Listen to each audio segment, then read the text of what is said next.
So if you haven't been to one of my discussions before, the first thing that you might notice is that it is a meeting rather than a webinar. This is the format for the session. There's a wee presentation at the beginning.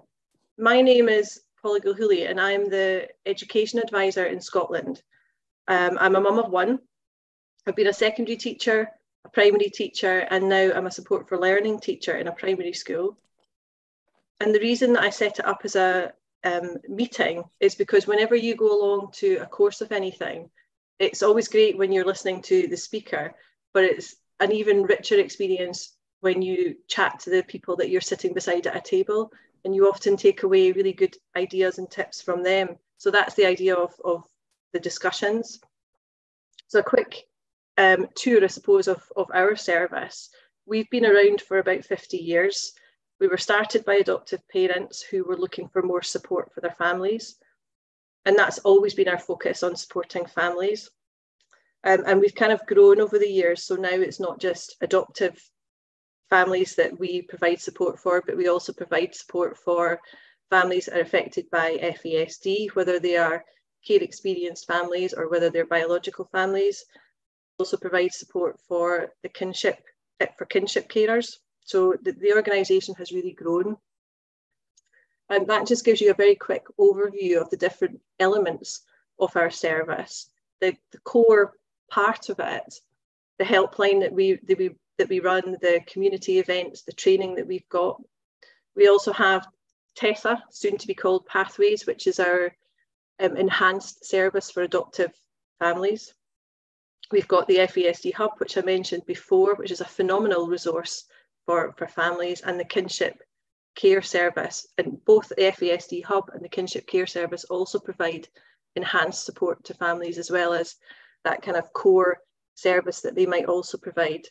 And we've also been running the e-project, which you might have seen on social media, some of the work that has been done by our young people. So, you know, an awful lot of support there for families. But the discussion this morning centres around sensory overwhelm.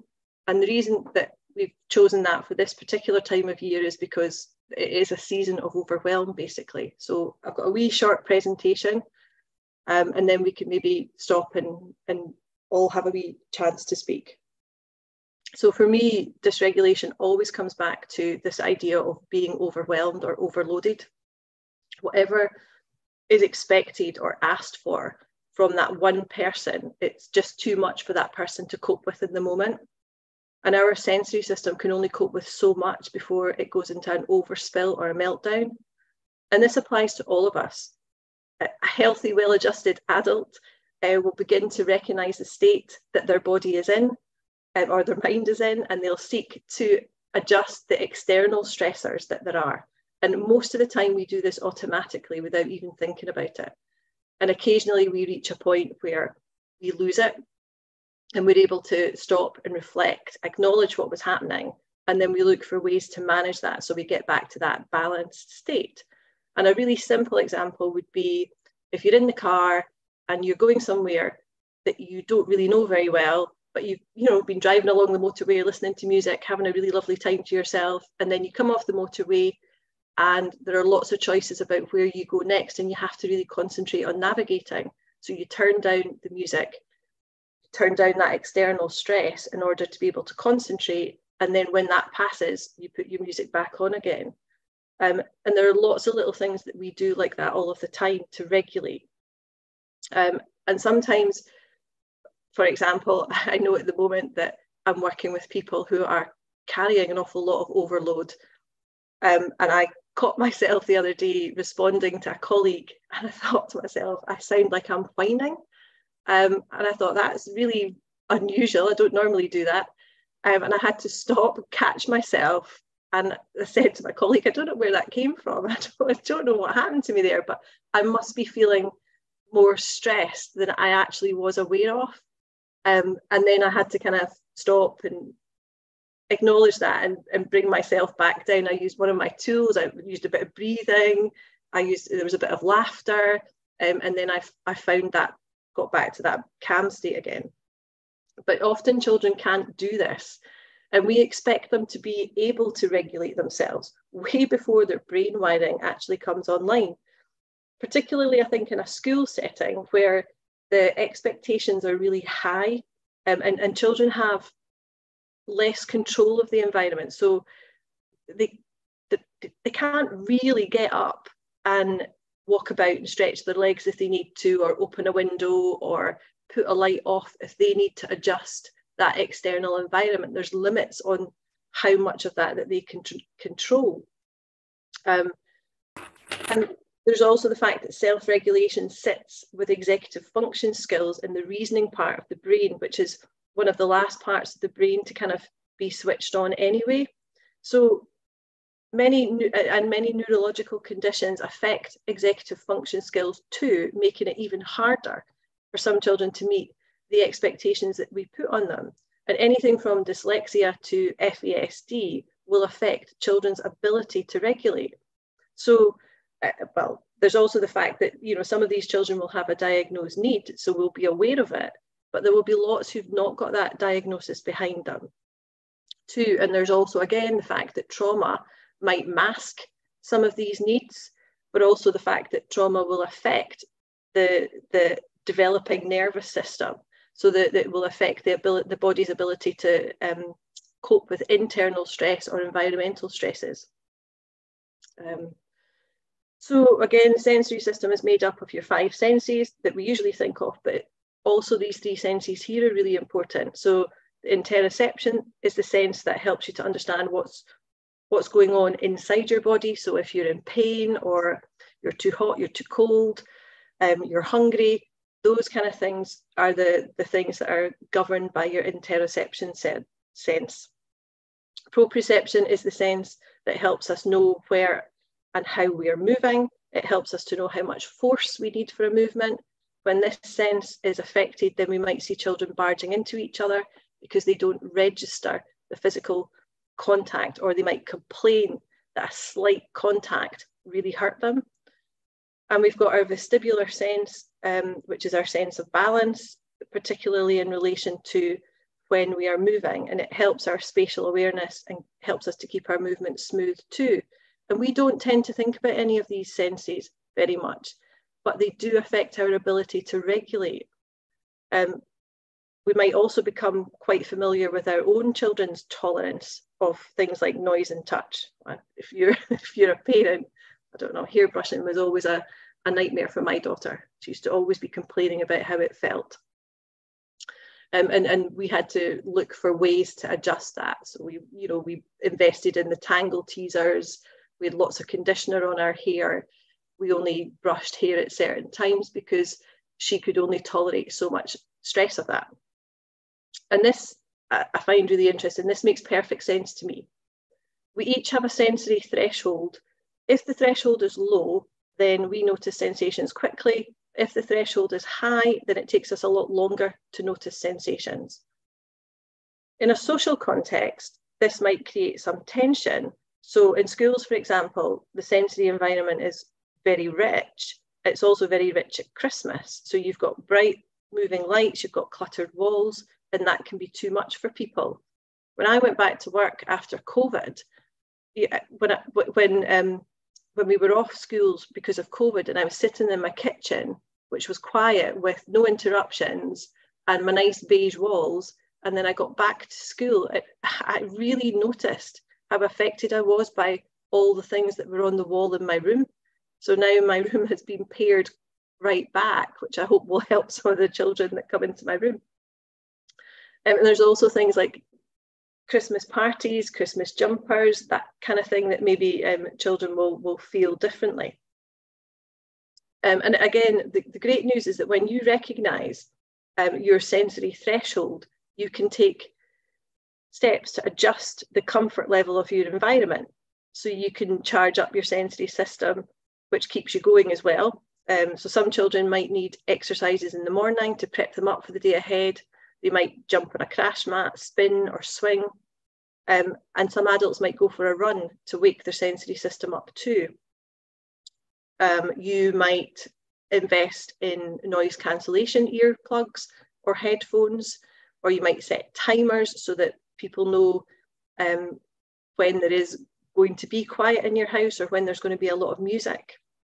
And the more that you get to know your children as a parent or a teacher, you might decide that actually you don't think the child is going to be able to cope with a certain environment because it's going to cause too much stress on them. So you might just adjust whether or not you actually go and do that experience because it's too stressful for them. If the adjustments that you make are not enough to help them remain within their window of tolerance.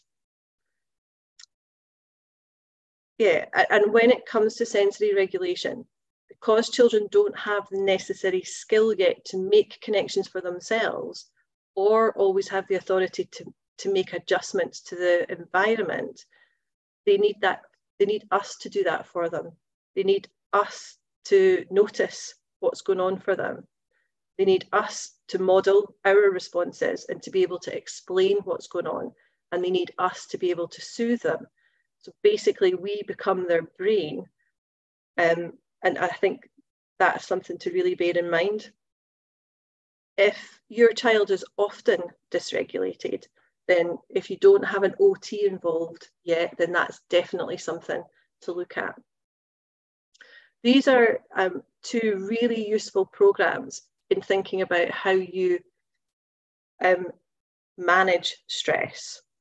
So they both kind of look at the state of your body. So the zones of regulation has divided anything that causes your body to be slow moving.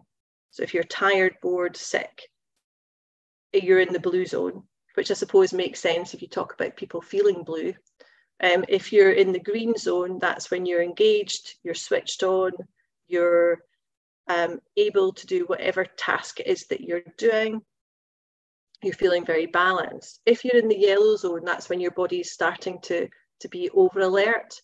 You've got more energy in your body. That energy might have something to do with the fact that you're worried, frustrated, or you're being silly or excited or giggly, but you're beginning to kind of be a bit more impulsive, I suppose. And then you've got the red zone, which is when you've moved all the way up to kind of the top of your capacity for things. And you're at that point of being able to boil over, if you like. And then the sensory ladders also kind of works the same kind of way, the same kind of states. And they both are great programs for showing that you can move up and down these different states during the day. They're also great for showing that all of these states are normal, acceptable, and that they have a purpose. So you would want to be in a particular state for a particular thing. So you want to be in the blue zone when you go to bed because you're about to switch off. You need to be under alert. If you are doing an exam, you want to be in that green bit where you're calm and you're alert. And if you're in some sort of high-speed chase or crash or there's a fire alarm, then you want to be more alert and in that kind of verging on that red zone because you're in that sort of survival mode, if you like. These are great for beginning to recognize what's going on in your body and beginning to make connections. And both programs can support teachers and parents for looking at the strategies that you would use that would give you a bit more control about how you move between those zones. Because sometimes we find ourselves in the blue zone being really tired when actually we really need to be concentrating on this test that we've got. Or, you know, if you were in a basketball match or something, you don't want to be in the blue zone. You want to be in that yellow zone where you can move much faster and respond much more quickly. And then using these programs, we'll look at different tools that you move up and down and become, I suppose, a master of moving between different states. And the other thing to think about before we maybe move on to looking at some of the strategies as well is, again, just going back to that idea of demands on the sensory system. So your environment can move you or help to move you up or down the different states. So if you're in a loud party with flashing lights, that's kind of maybe going to move you up within your different states, whereas a quiet sofa with low lights is going to bring you down and be a bit more regulating. You can also be affected by the people that you are with. So if you're with a safe, predictable adult, that's maybe going to bring you down. If you're with a loud, unpredictable stranger, you're going to be more alert. And again, other people's nervous systems might affect you too. So if the person you're with has a lot more energy, that energy can be infectious and can affect you. So we often talk about the need for a calm adult to come and regulate someone, and that's because that regulation will kind of leak out and feed into someone else. And the best example I can give you of that is not long after my daughter arrived, and she'd grown quite comfortable in the house, but when she went to bed at night, she just couldn't switch off, and she would she would wind herself up, and she would get more and more hyper.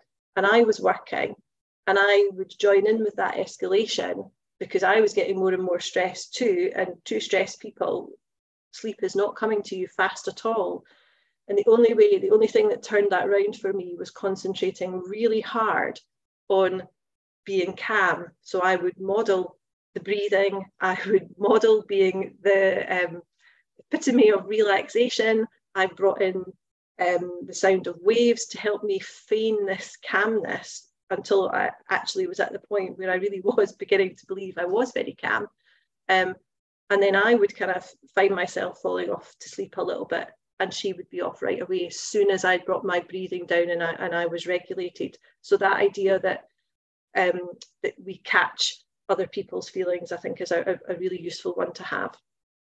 And then the other thing to think about is that triggers will help us, well, will not help us, but will cause us to move up and down those different body states too. So a happy or a difficult memory is going to move us up or down our sensory ladder. And for our children, perhaps depending on when they were moved into the care system, or different things have happened to them in their life, then there might be triggers at particular times of the year, particularly around this one. And then the last little part of here is the idea that our experiences of relationships also affects our ability to regulate. So if someone has spent time regulating us, then that's going to help us with how we manage stress. But if no one has ever invested time in calming us and soothing us and being our co-regulator, then we're not going to be able to do that for ourselves. And if that is the child that you're looking after, then your child is at the very early stage of developing regulation skills, and we would need to do far more of the regulating for them. And also, if your child is neurodiverse, then that kind of and experiences additional challenges, then that journey to self-regulation might take longer.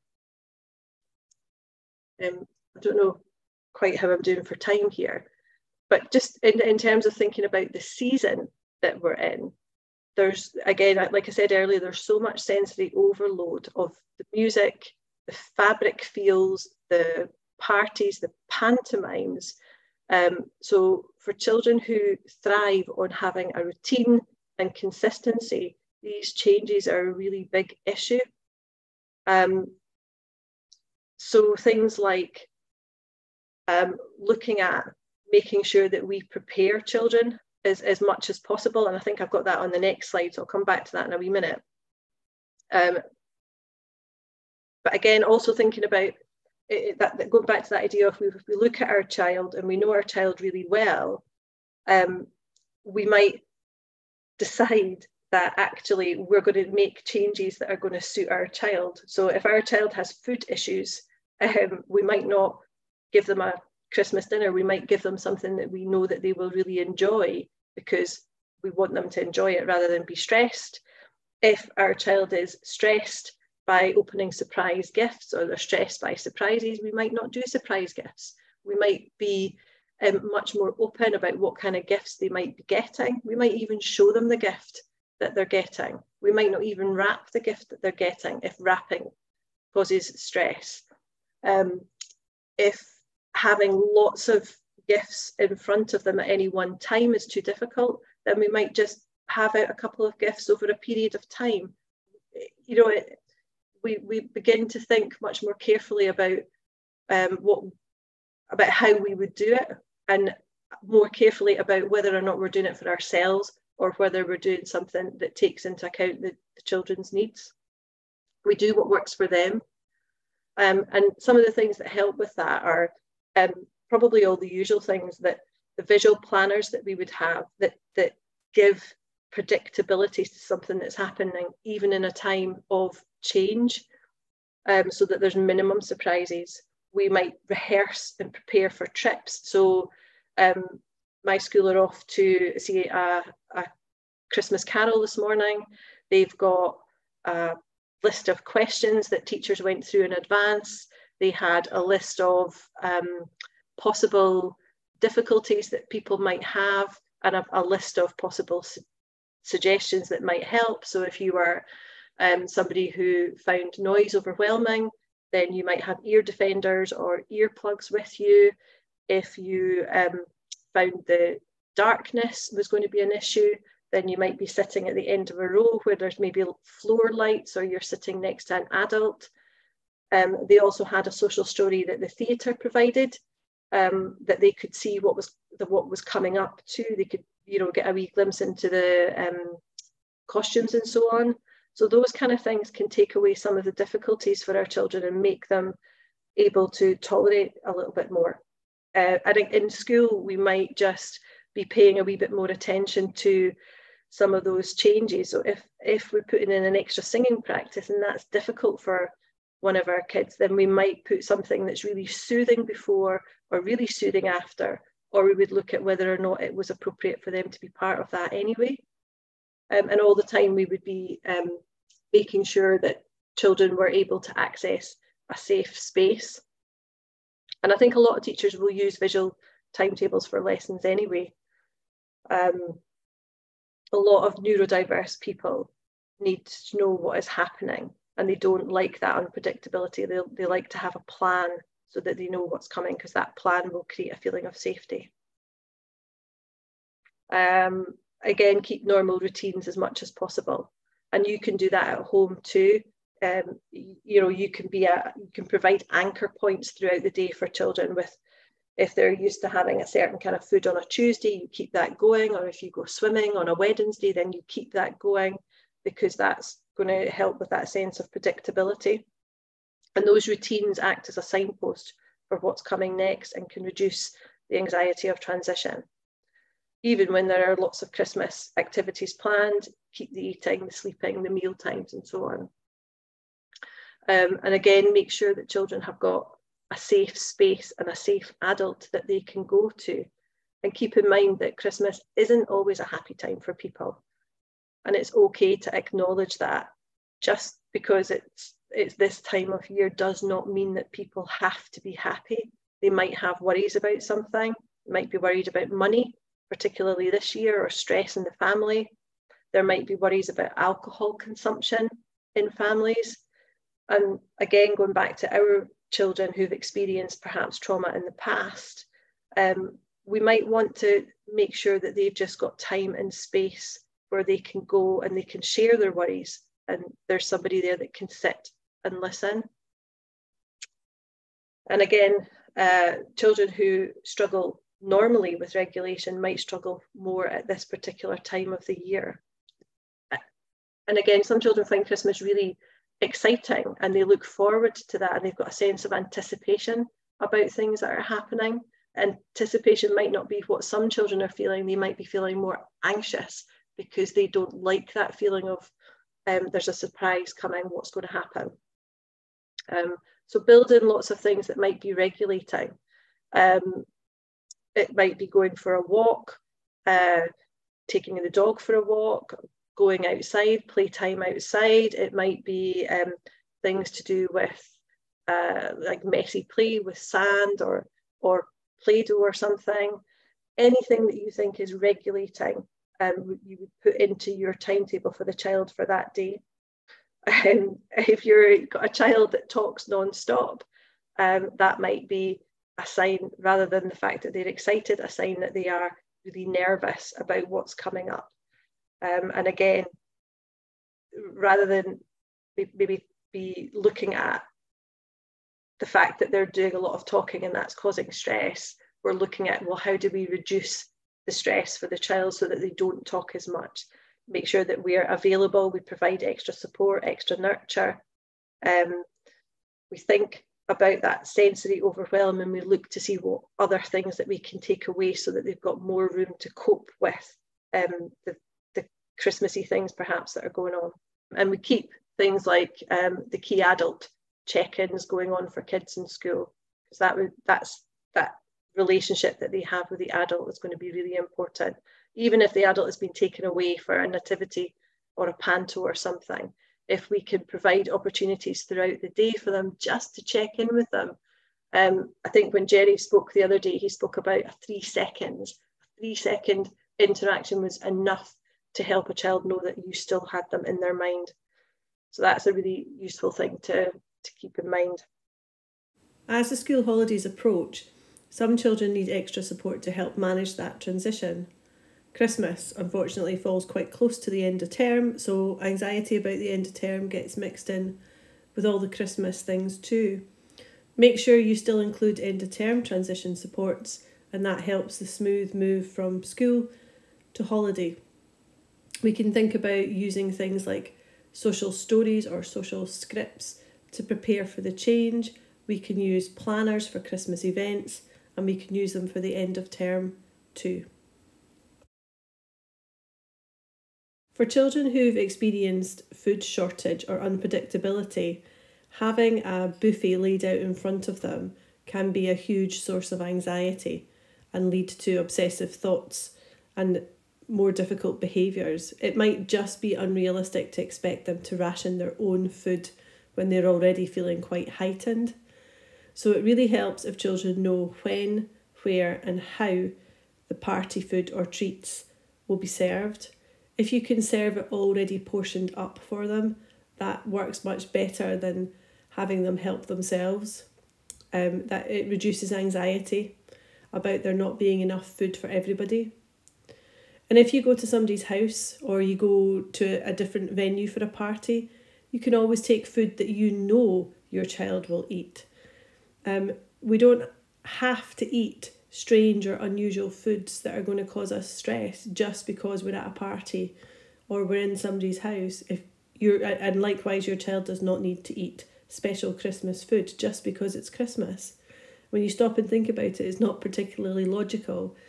If we're wanting our children to have a good time, then maybe we want them to be having foods that they are comfortable around and that they can enjoy. So it's a treat for them too. There's a lot of expectation around Christmas that can be really quite stressful for everybody. But there are lots of things that we can do that minimise the stress on us as adults, but also on our children too. So if being around lots of people is a trigger for our children, then we might have to limit the number of people that child is going to see at any one time. So we might want to limit the visitors to the home. We might want to limit the gatherings that we have in school or the gatherings that our child is part of. And we can include our child in conversations around what it is that they need and what it is that they want, and be prepared to adapt that environment to suit their need. We can do things like we can go late to an event, or we can leave early from an event, or we can do both, because what we want to do is manage manage the environment for our child when they're there. Don't let other people's expectations be imposed upon you. Sometimes we just need to say, actually, no, we're not going to do that. And we can do things like we can carry a safe space with us, or we can make sure that in our bag we've got the regulation aids that we're going to use. We might have our ear defenders, we might have our iPad, we might have music to listen to, we might have kind of foods that we can suck on that are going to help to calm us back down. So we go prepared to events with our bag of tools, if you like. Things like visiting Santa, which is a bit of a tradition, I suppose, for lots of families. We can use social stories to prepare the child for that. We can go and we can rehearse it. We can do walk-bys. We can watch for a little while, and we can take our cues from our child. Again, we've always got the option of not actually doing it if it becomes too much, and we can just walk away from that. Or we can do things like we can pre-book a slot so that we go at certain times where there's going to be less likelihood of big crowds and less chance of waiting. And again, be prepared to abandon the visit if we see our child being overwhelmed and not being able to manage that. And again, don't forget to praise and acknowledge the effort that your child is putting into managing their regulation at this time of year. You know, there's lots of different things that could cause them to be overwhelmed, and the chances are that they're already working very hard to stay within their window of tolerance as much as they can. So praise your child for coping as well as they're doing and the effort that they've put into things. Build in some downtime for them where they're able to recharge. Make sure they've got things like movement breaks. They've had opportunities to be out in the fresh air. They're doing something that helps them to regain their balance. And you can do things like that before, and you can do it after events that you think are going to challenge your child. And again, throughout it all, you know, I'm thinking about Christmas party clothes, and I'm thinking about Christmas jumpers. Keep it simple. You know, do you really have to wear something that's new to a party, or really have to wear something that's new on Christmas Day? If your child finds those kind of things stressful, can you not just go for what it is that they are comfortable in? Lots of things to think about. We have a number of resources on the theme of sensory regulation on our Adoption UK Scotland website, SoundCloud and YouTube pages. The most recent resource is the Surviving Christmas podcasts, so if you haven't had a chance to listen to them yet, please check them out.